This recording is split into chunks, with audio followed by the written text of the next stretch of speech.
겟세마네라고 하는 장을 통해서 함께 말씀 나누겠습니다. 우리 성경 말씀, 본문의 말씀 마태복음 26장 36절부터 있는 말씀을 오늘 직접 찾아서 한번 같이 읽겠습니다.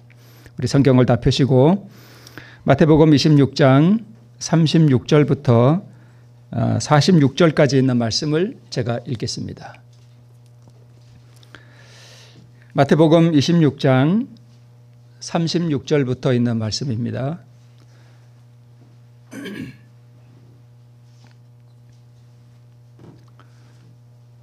네, 마태복음 26장 36절부터 있는 말씀.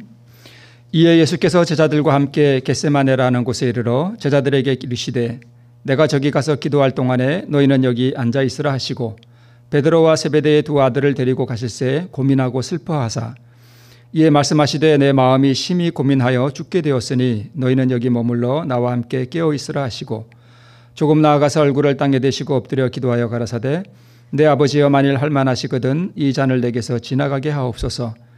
그러나 나의 원대로 마옵시고 아버지의 원대로 하옵소서 하시고 제자들에게 오사 그 자는 것을 보시고 베드로에게 말씀하시되 너희가 나와 함께 1시 동안도 이렇게 깨어 있을 수 없더냐.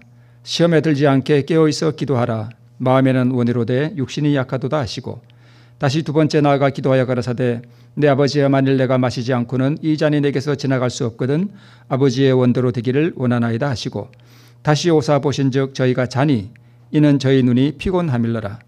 또 저희를 두고 나아가사 세 번째 동일한 말씀으로 기도하신 후 이에 제자들에게 오사 이르시되 이제는 자고 쉬라. 보라 때가 가까웠으니 인자가 죄인의 손에 팔리우느니라. 일어나라 함께 가자. 보라 나를 파는 자가 가까이 왔느니라.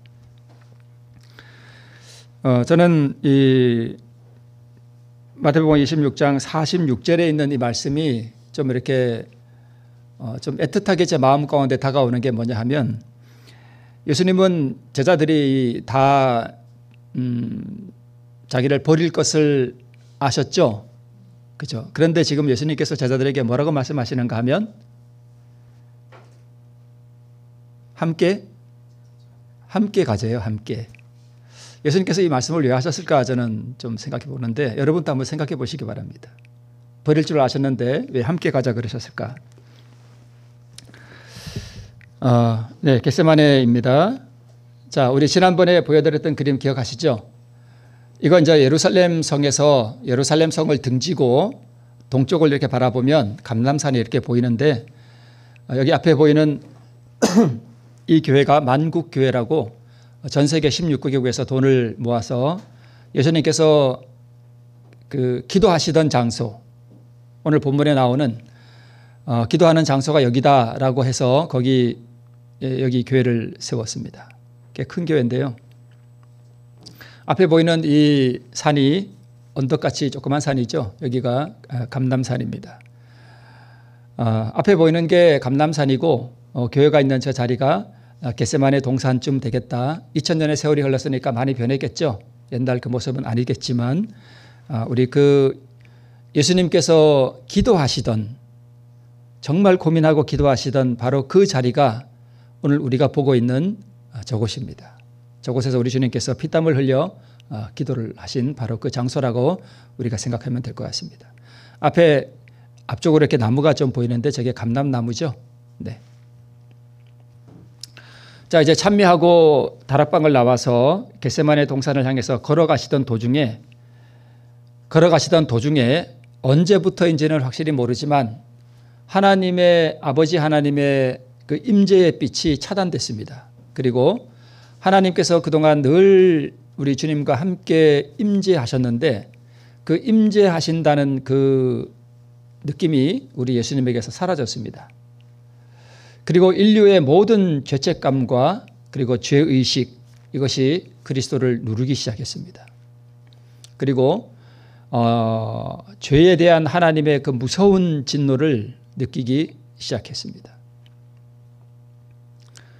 우리는 죄에 대해서 별 심상하게 느끼죠. 우리 죄인은 죄가 얼마나 무서운지 그리고 죄를 하나님께서 얼마나 싫어하시는지 그리고 죄에 대해서 하나님께서 얼마나 크게 진노하시는지 우리는 잘 모릅니다. 우리는 죄가 그냥 좋아요. 그죠? 우리 본성적으로 그렇습니다. 근데 예수님께서 아버지 하나님께서 죄를 향하여 느끼시는 그 진노를 고스란히 느끼셨습니다. 그리고 큰 슬픔과 고뇌와 침묵이 그리스도를 둘렀고 상상을 초월하는 죄의 무게와 그리고 큰 소리로 그 무게에 눌려서 신음을 토하는 그리스도가 겟세마네라고 하는 그 장에 묘사되어 있습니다. 예수님께서 그 많은 죄의 무게를 여러분 어떤 사람들은 이렇게 자기가 죄를 짓고 나서 매스컴에 이렇게 드러나면 뭐 하는 사람이 있어요? 자살하는 사람이 있죠. 그러니까 그 죄책감이라든가 그 수치 그런 걸 이기지 못해서 죄를 견디지 못하니까 스스로 목숨을 끊어버립니다. 그런데 자기 혼자만의 죄도 그렇게 목숨을 끊어버리는데 인류가 그동안 지었던 모든 죄의 그 무게, 수치, 죄책감, 하나님의 진노 이런 것이 예수님에게 다 쏟아졌어요. 그러니까 그분이 느끼시는 그 죄의 무게라고 하는 것은 거의 우리는 상상을 못해요. 그게 그분의 인성으로 고스란히 그분이 느끼시는 겁니다. 그러니까 겟세마네 동산에서 기도하시기 위해서 엎드리기 전에 이미 그것들이 그분에게 쏟아지기 시작했습니다. 하나님의 임재는 거두어지고 그래서 그분이 그것을 견디지 못해서 비틀거리면서 이제 동산으로 들어가시게 됩니다. 그리고 이제 동산의 입구에서 8명의 제자를 따로 두시고 베드로와 요한과 야고보 이 세 제자를 데리시고 동산 안으로 이제 들어가십니다. 그리고 세 제자에게 한 곳에 이르러서 너희는 여기 머물러 나와 함께 깨어 있으라라고 명하시고 그분께서는 이제 돌 던질 만큼 떨어진 곳에 가셔서 혼자 이렇게 기도하시기 시작합니다. 여기서 이제 투쟁이 벌어지는데요. 이 대쟁투가 무슨 대쟁투인가 하면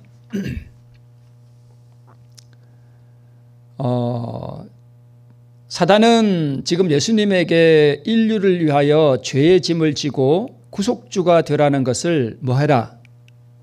포기해라. 예수님께서는 그 모든 죄의 무게를 지고 아버지 하나님으로부터 영원히 분리돼서 미리 말씀을 드립니다마는 어떤 죽음을 경험하셔야 되는가 하면 영원한 죽음을 경험하셔야 돼요. 여러분 십자가라고 하는 것은 예수님 하나님 제가 3일 있다 부활하니까 제가 오늘 잠깐 죽을게요. 그리고 3일 있다 예수님 아버지 하나님 봅시다. 이런 게 아니에요. 그러니까 그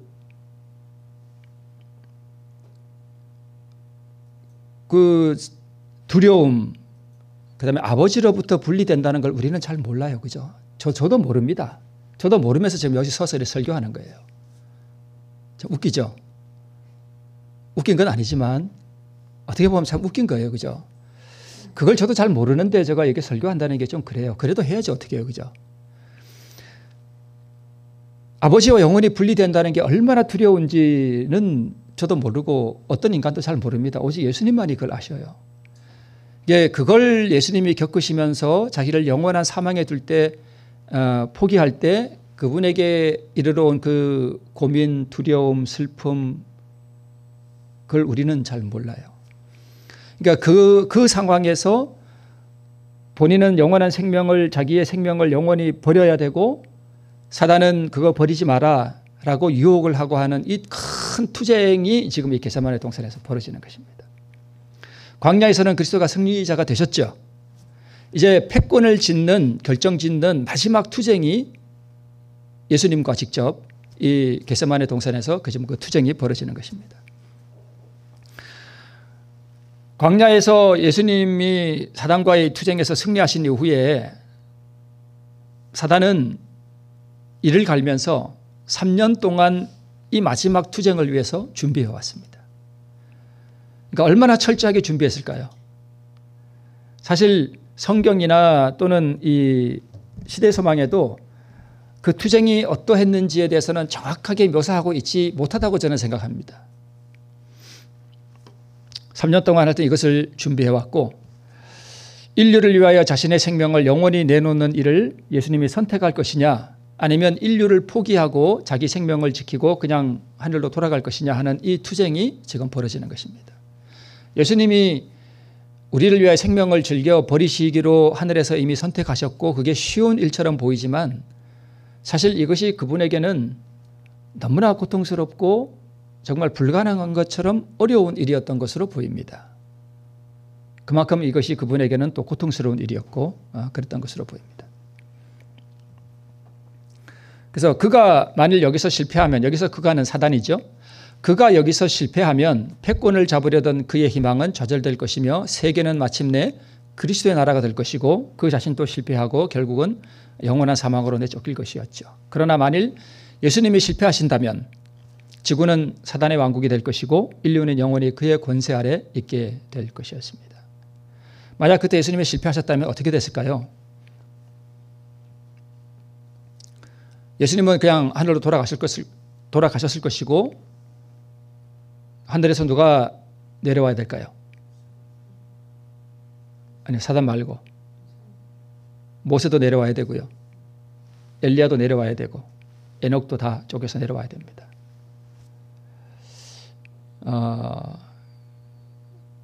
그 후에 어떻게 될지 저는 잘 모르겠습니다. 아마 이 세계는 아비규환이 되지 않았을까 싶어요.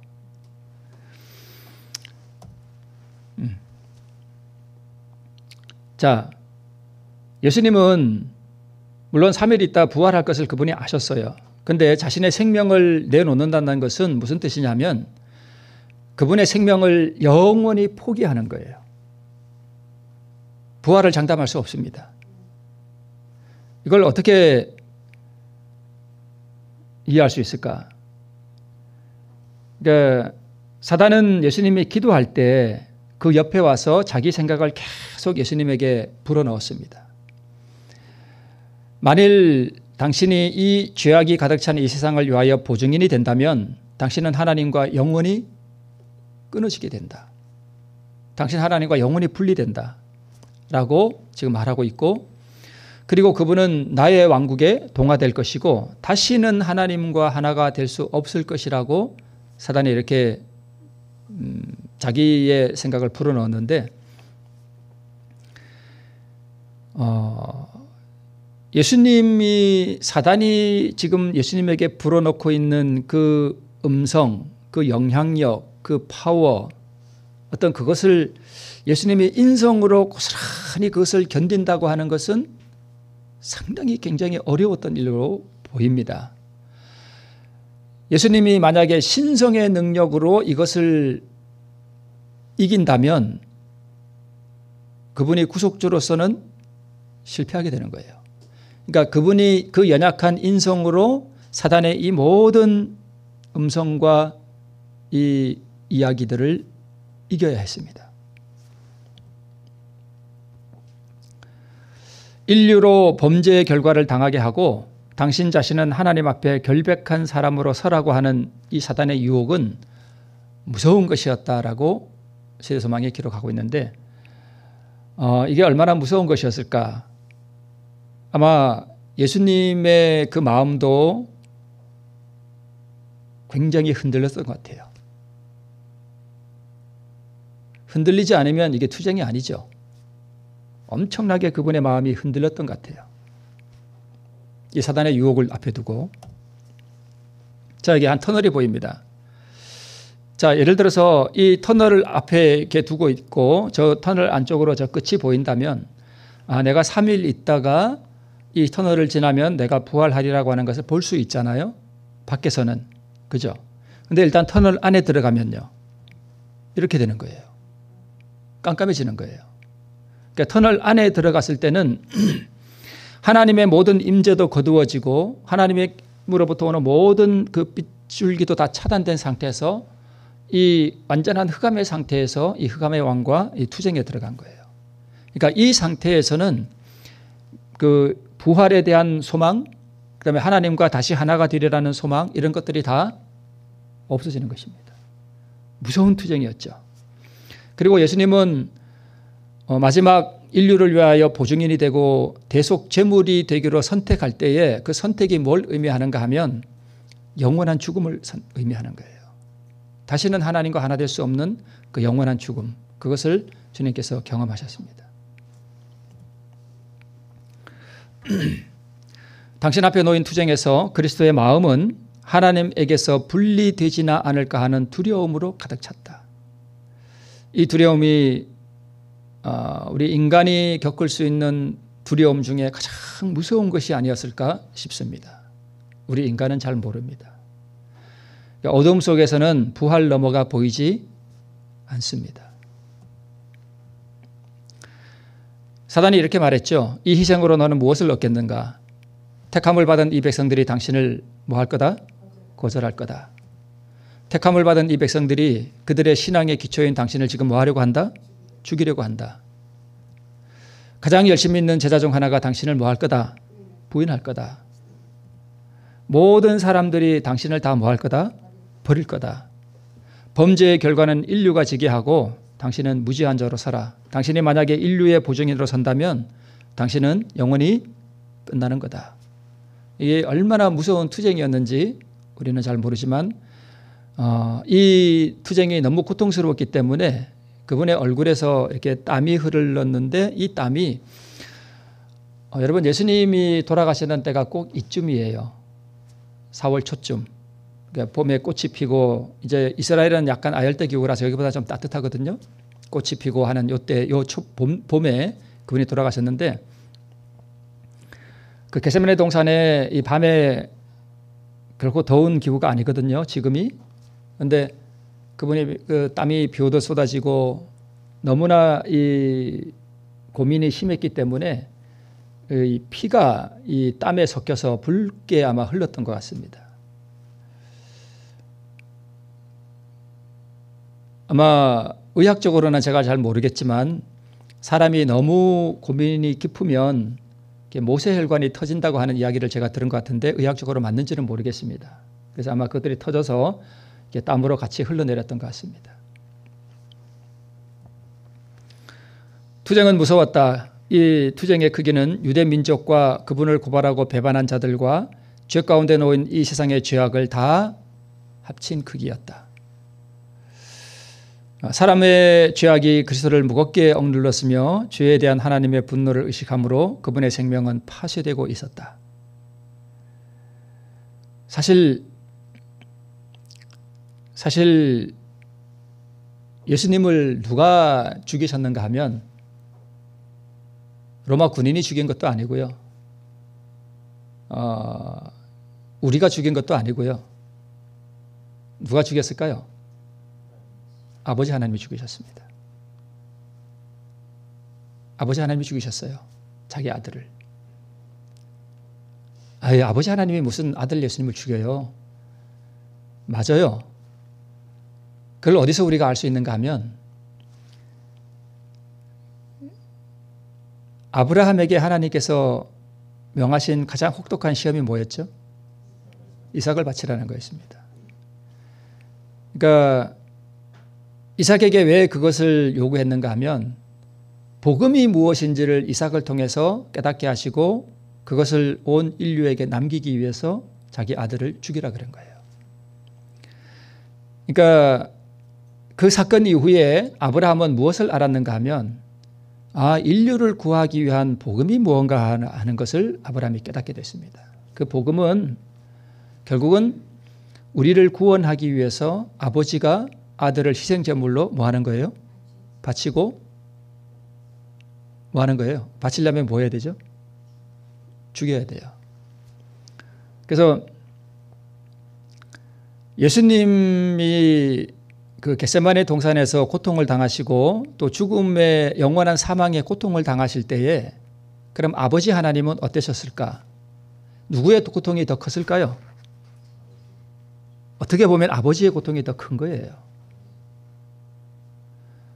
그리고 성령 하나님은요, 같이 고통을 당하신 거예요, 다. 그러니까 이 십자가라고 하는 이 사건은 보기에는 뭐 로마 군병들도 나오고 군병들이 창으로 찌르고 뭐 수족을 못을 받고 이렇게 하지만 실제로 로마 군병이 죽인 게 아니고요. 아버지 하나님이 아들 하나님을 죽이셨습니다. 우리의 영원한 대속 제물로 삼으시기 위해서 죽이셨습니다. 그래서 아버지 하나님의 모든 인류의 죄가 다 예수님에게 다 그대로 씌워졌습니다. 그래서 인류의 모든 죄인들을 향한 아버지의 그 죄를 향한 그 무서운 진노가 다 누구에게 쏟아지고 있었는가 하면 아들에게로 쏟아지고 있었습니다. 그러니까 실제로 아버지는 그 아들에게 뭐 하신 거예요? 진노하신 거예요. 그래서 죄를 향한 모든 진노를 아들에게 다 쏟아 부으셨습니다. 그걸 느끼신 거예요, 예수님이. 그러니까 그러니까 내가 뱀이 된 거죠. 뱀이 되고 모든 죄 그 자체가 된 거죠. 죄 자체. 그리고 모든 인류의 죄를 다 짊어지고 죄 자체가 된 아들 예수님을 아버지 하나님이 지금 엄청난 진노를 쏟으시는 그것을 예수님이 느끼셨을 때 아버지 하나님에게서 분리된다라고 하는 그것을 얼마나 심하게 느꼈을까? 우리는 잘 모르죠. 그래서 죄에 대한 하나님의 분노를 그분이 의식할 때 그분의 생명은 뭐 되고 있었대요? 파쇄되고 있었대요. 그러니까 생명이 지금 아작나고 있는 거예요. 그분의 생명이. 그래서 아버지여 이 잔을 내게서 지나가게 하옵소서. 그러나 나의 원대로 마옵시고 아버지의 원대로 하옵소서. 그 무서운 투쟁 앞에서 이런 기도를 하시는 우리 그 예수님의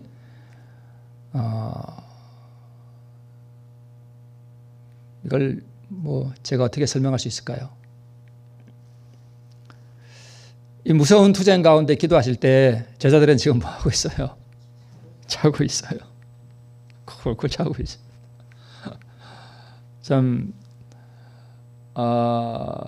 이걸 어떻게 설명할 수 있을까요? 그러니까 이게 어떤 의미로는 이런 거예요. 우리가 다 죄인이잖아요, 그죠?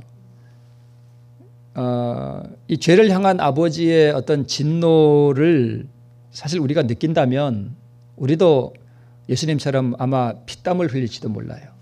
근데 우리는 죄 의식도 별로 느끼지도 못하고 지금 뭐 하고 있어요? 잘 자고 있어. 잘 자고 잘 먹고 잘 놀러 다니고 맛있는 거 찾아 먹으러 다니고 그러고 우리는 다닌다니까요. 죄가 얼마나 두렵고 무서운지 우리는 잘 몰라서 그래요. 예수님만이 이것을 온전하게 그것을 느끼셨습니다. 예수님이 기도하실 때 저는 이 그림은 별로 이렇게 이게 아니라 완전히 쓰러지셨어요. 땅바닥에 그냥 깔아지셨습니다. 다시 기도의 자리로 나가시고 초인간적인 고통과 피땀이 흐르고 다시 제자들에게 오시고 여전히 잠들어 있는 제자들을 보시고 마음은 오늘로다 육신이 약하도다 라고 하면서 그 자는 제자들을 불쌍히 여기시는 우리 주님의 그 온전하고 그 풍성한 의를 우리가 엿볼 수 있습니다. 다시 세 번째 기도의 자리로 가시고 세 번째 동일한 기도를 하셨습니다. 그러니까 이 기도를 3번 하신 거예요. 아버지 이 잔을 내게서 지나가게 하옵소서. 그러나 나의 원대로 마옵시고 아버지의 원대로 하옵소서라는 이 기도를 3번 하신 거예요.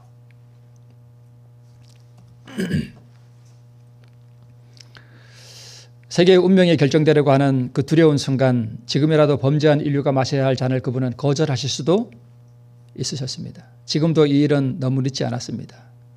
이마에서 흐르는 피땀을 씻어버리고 죄 가운데 인류가 멸망하도록 버려두고 그분은 떠나가실 수도 있었습니다. 저는 겟세마네 하면 항상 떠오르는 게 제 어머니예요. 한번 제가 말씀드렸죠. 제가 참 그렇게 좋지 못한 가정에서 자라서 저희 어머님이 맨날 도망을 다니셨는데 제일 많이 도망간 게 40일 도망가셔서 집에 안 들어오신 적이 있습니다. 아시죠? 들으셨죠, 여러분? 대구에 40일 동안 가셨다고 오셨는데 그 초췌한 얼굴이 40일 동안 그 개고기 집에서 잘 드셔가지고 달덩이처럼 돼가지고 40일 만에 오셨어요. 근데 나중에 이제 저희한테 좀 세월이 많이 지난 다음에 그때는 저희가 좀 어렸을 때였는데 세월이 많이 지난 다음에 이렇게 쏟아놓으시는 듯한 음성으로 이런 말씀하셨습니다. 모든 거 다 버리고 싶었대요. 그때 우리 어머니도 젊었으니까 자식들 다 버리고 그냥 새 남자 만나 가면 되잖아요. 그죠? 그 고생스러운 집 버리고. 그래서 마지막으로 하신 말씀이 내가 너희들이 눈에 밟혀서 내가 다시 왔다. 그 쓰라린 음성으로 그분이 그런 말씀을 저희들이 하셨습니다. 내가 너희들이 눈에 밟혀서 내가 다시 왔다. 하는 말씀을 저는 너무 저희 어머니가 거기 어디죠? 저기 동탄 저희 여동생 그 집 가까운 병원에 한림대 병원인가 거기 계실 때 저희 어머니 그때 몸이 약간 마비가 왔었을 때 제가 그랬습니다. 어머니 그때 우리 안 버리고 다시 와주셔서 참 고마웠다고 제가 그 말씀을 드렸습니다. 그랬더니 그분 어머니 눈에서 닭똥 같은 눈물이 쭉 흐르셔요. 저는 그래서 겟세마네 그러면 저희 어머니 떠오릅니다.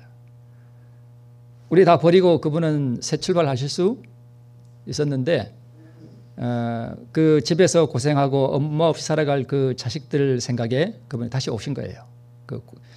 다시 오셔서 며칠 있으니까 다시 옛날 모습으로 돌아가요. 초췌하고 그 엉클한 모습으로 돌아가셨어요. 그분은 예수님도 떠나가실 수 있어요. 그죠? 다 너희들은 그냥 너희들끼리 그냥 악한 가운데 살다 죽든지 말든지 너희들 살아라. 그리고 나는 가겠다. 그리고 돌아가실 수도 아버지께로 가실 수도 있었는데 그분은 누가 눈에 밟혀서 십자가를 지신 거예요? 네, 오늘 여기 앉아있는 한 사람 아마 겟세마네 동산에서 그분은 약간 신성의 능력을 가지신 분이니까 겟세마네 동산에서 기도하실 때 이 땅에 사는 모든 사람들의 얼굴을 다 훑어보실 수 있을까요? 저는 있었다고 생각해요. 그래서 우리의 얼굴 한 사람 한 사람 우리 임세 우리 원화 그러면서 한 사람 한 사람 다 얼굴을 보시고 그의 눈에 밟혀서 그분은 차마 가실 수가 없었죠. 그래서 무지한 그분이 죄인을 구원하기 위하여 죄의 저주의 결과를 맛볼 것인가? 무지한 그분이 죄인을 구원하기 위하여 죄의 저주의 결과를 맛볼 것인가? 죄의 저주의 결과는 여러분 영원한 사망이에요. 그냥 잠깐 3일 죽는 게 아니라 이 죄의 그 저주의 결과를 그분이 당하셨는데 그게 영원한 사망이에요. 그러니까 그분이 죽으신 죽음은 3일 죽는 게 아니라 영원한 사망을 그분이 당하신 것입니다. 맛본다는 게 뭐예요? 영원한 사망을 맛보는 거예요. 그걸 맛보신 거예요. 그리고 여기 녹색 글씨만 보시면 운명 지어진 세계의 재난과 비탄이 그리스도 앞에 떠오른다.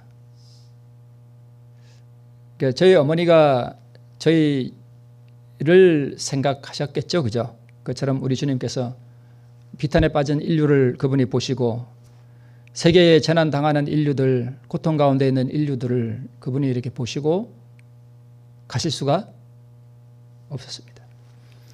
예수께서는 세계의 절박한 운명을 바라보시며 뭐 하셨대요? 결심하셨습니다. 내게 어떤 희생이 요구될지라도 이 어떤 희생이 뭐예요? 영원한 죽음이에요. 부활을 보장받지 못하는 영원한 죽음이 나에게 온다 할지라도 인류를 위하여 내가 내 생명을 뭐 하겠다? 내놓겠다. 버리겠다. 그것입니다. 그렇게 하기로 뭐 하신 거예요? 결심하셨습니다. 이 투쟁이에요. 이 투쟁이 지금 겟세마네 동산에서 벌어졌는데 누가 승리하신 거예요? 예수님이 승리하신 거예요. 그러니까 이것을 결심하는 순간 사단은 뭐 한 거예요? 이미 패배한 것입니다. 그러니까 이 결심하시고 그분이 땅에 죽은 듯이 쓰러지시는 그 순간 사단은 자기가 패배했다는 걸 알았습니다. 이렇게 결심하시고 그분이 죽은 듯이 쓰러지실 때 가브리엘 천사가 와서 예수님을 이렇게 위로해 주시죠.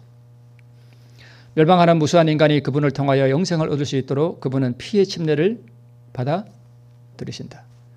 그러니까 우리가 십자가를 잘못 이해하면 예수님이 뭐 3일 있다가 봅시다 하고 이렇게 잠깐 뭐 죽으시는 것으로 이해할 수 있는데 그런 것이 아니에요. 우리 인류를에게 생명 주기 위해서 나는 영원히 죽어도 괜찮다. 나는 부활 안 해도 괜찮다라고 자기 생명을 다 주신 것입니다. 피의 침례를 그분이 받아들이셨습니다. 이와 같은 결정을 하신 후 이게 이제 투쟁에서 승리하신 것이죠. 이 결정을 못하도록 사단이 지금 계속 뭐한 거예요? 예수님에게 와서 이 투쟁을 하신 것입니다.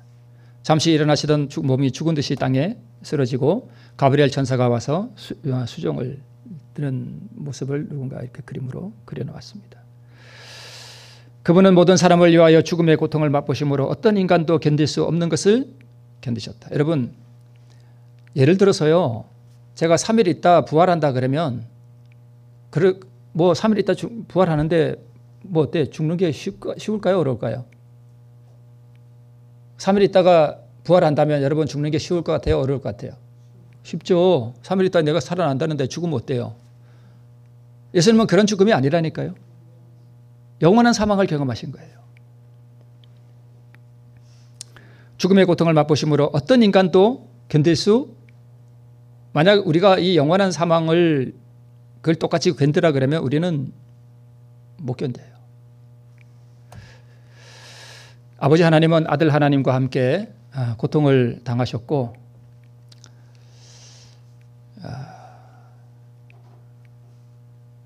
죽을 수밖에 없는 인생들이 그의 사랑하는 아들로부터 당신의 빛과 사랑과 영광을 거두시는 아버지를 침묵과 슬픔 가운데서 지켜보았던 수많은 천사들의 놀라움을 바라볼 수 있었다면 그들은 하나님 보시기에 죄가 얼마나 불쾌한지를 좀 더 잘 깨달을 것이다. 죄는 하나님 보시기에 너무 불쾌한 것입니다. 죄가 얼마나 더럽고 가증하고 하나님의 진노를 부르며 하나님 보시기에 불쾌하고 추한지, 그것이 얼마나 무서운 것인지를 제대로 아는 인생은 아무도 없습니다. 성령의 비추임을 통해 어렴풋이 깨달을 뿐입니다. 우리가 죄를 있는 그대로 보면 즉시 죽어버립니다. 자, 이제 마지막입니다. 이제 세 번째, 그분이 기도를 하시고 결심하시고 난 다음에 가브리엘 천사가 왔고, 가브리엘 천사가 떠나고, 곧이어 누가 왔어요? 폭도들이 왔습니다. 유다가 입맞춤으로 인자를 팔았습니다. 예수님이 순순히 포승에 포박되어서 끌려가는 모습을 제자들이 다 보고 도망가자고 제의한 제자가 있었습니다. 끝났다.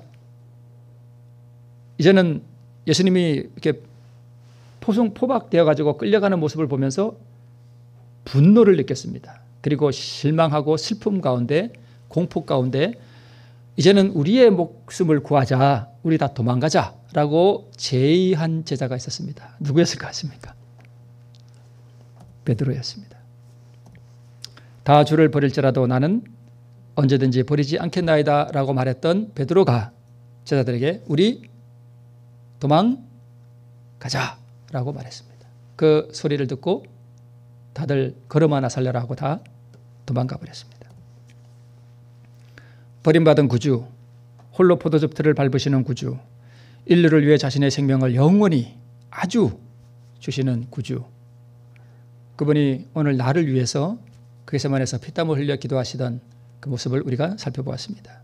죄를 향한 하나님의 진노 우리가 기억하시고, 죄가 얼마나 더럽고 추한지, 그리고 그것이 하나님 아버지의 얼마나 큰 진노와 분노를 불러일으키는지 우리 다시 한번 기억하시고, 그 죄의 짐을 지신 우리 구주를 사랑하시고 죄를 포기하고 버리고 우리 주님을 따라 동행하는 우리 모두가 되기를 바라면서 말씀을 줄입니다.